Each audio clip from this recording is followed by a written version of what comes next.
Pete the Cat Get to Bed by James Dean. This is book 2 of 12. In this story, you will read or hear words with a shorty vowel sound.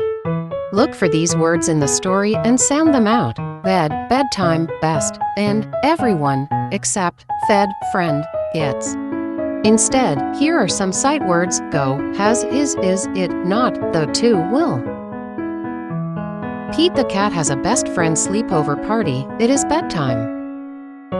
Grumpy Toad will not go to bed. He claps his hands instead.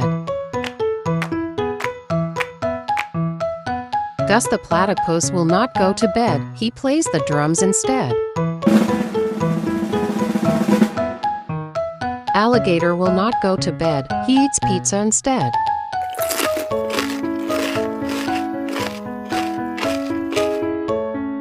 Pete is fed up. He reads a bedtime story to his friends. Before he gets to the end, everyone is asleep except Pete.